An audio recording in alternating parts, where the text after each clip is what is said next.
Tiens. Salut à tous et bienvenue sur l'excellent Naboloblog. Mais pourquoi cette vidéo, me demanderez-vous? Pourquoi cette vidéo? Eh bien... parce que je me faisais chier.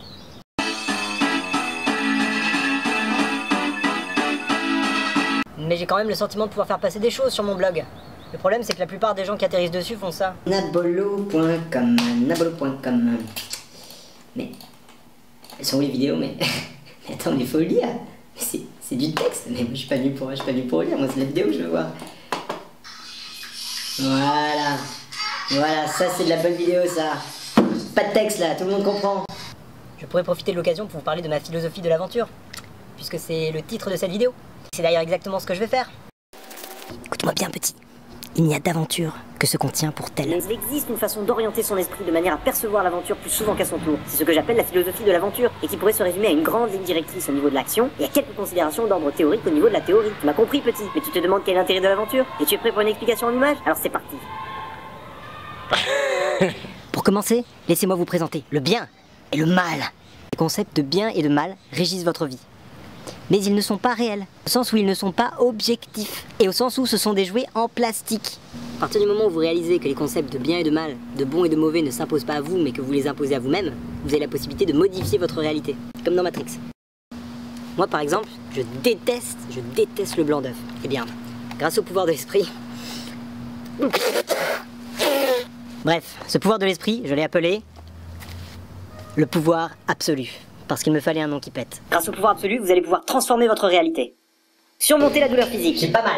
J'ai paille. Et remettre en cause toutes les règles établies. Salut.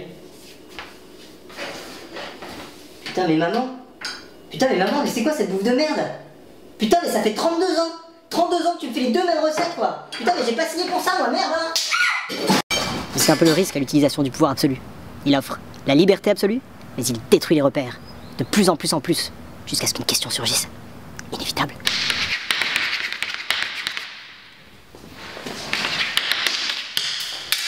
Bien, sortez vos cahiers, répondez à la question pourquoi vivre plutôt que mourir. Vous avez 77 ans, en moyenne. Pourquoi vivre plutôt que mourir? Une fois qu'on a fait abstraction du bien et du mal, qu'est-ce qui justifie ce choix? La majorité des personnes apportent deux réponses à cette question. Par goût de la vie. Par peur de la mort. Intellectuellement, cela revient de vouloir manger que de la glace, sous prétexte qu'on croit préférer ça alors qu'on n'a pas goûté le reste, ou parce qu'on a peur de goûter le reste. Alors je dis pas qu'il faut préférer mourir, je dis simplement que, comme à chaque fois qu'on entreprend quelque chose, il faut se poser la question de savoir pourquoi on fait ce choix. Avec la vie, c'est pareil. Justement, avec la vie, c'est important, plus important qu'avec le reste. Et c'est une question que tout le monde devrait se poser.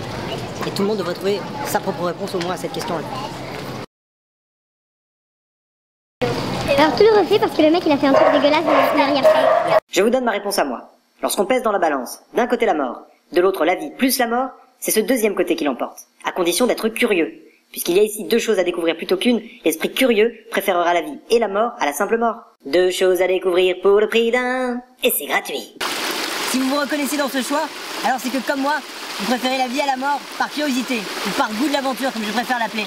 Parce qu'il y a au fond de vous quelque chose qui vous pousse à connaître, découvrir, ressentir, explorer, truites, champignons et pommes de terre. Vous savez maintenant que vous vivez par goût de l'aventure, par curiosité de ce que cache la vie. Je vous invite à songer aux bienfaits de la cohérence. Souvent nos difficultés naissent de nos incohérences, du fait de s'impliquer dans trop de choses à la fois, ou d'avoir des positions et des sentiments contradictoires. Encore une fois, il n'y a ni bien ni mal dans l'absolu.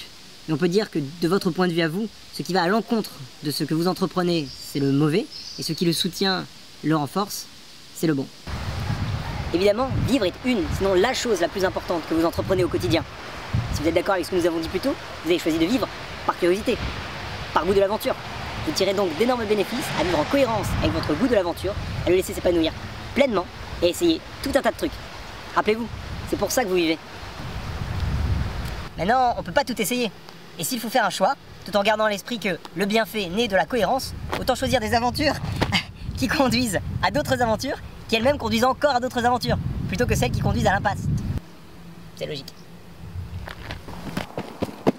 Passer le premier frisson, nuire à autrui, ça conduit souvent à l'impasse en termes d'aventure. Alors qu'adopter une attitude d'ouverture, de respect, de partage et d'amour, ça ouvre tout un tas de portes.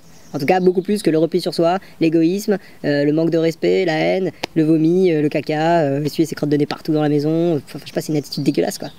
Ouais, tu peux pas faire ça. Ça c'est clair que ça ouvre pas les portes du tout. Hein. Bon, et on fait quoi maintenant? Bah maintenant je sais pas trop parce qu'on a un peu épuisé les décors de la région, je sais pas si t'as vu.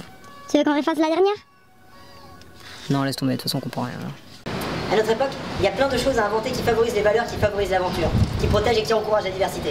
Pas besoin d'aller loin pour changer la vie. Vous pouvez le faire ici et maintenant, en changeant vous-même et en parlant à vos voisins. Ah, c'est bon, allez, putain, bien ce que c'est. Si vous adhérez à ce qui vient d'être dit, alors je vous invite à être en cohérence avec vous-même et à vivre pleinement votre vocation d'aventurier, c'est-à-dire de découvreur, d'explorateur, de testeur de trucs et de changeur de vie. L'humanité a besoin d'un maximum de gens comme vous, qui lui proposent de nouveaux chemins d'évolution. Alors, achetez mon livre? Non, je déconne.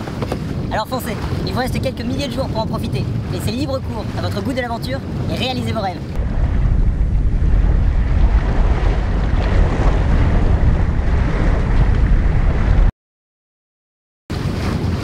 Requin là, non?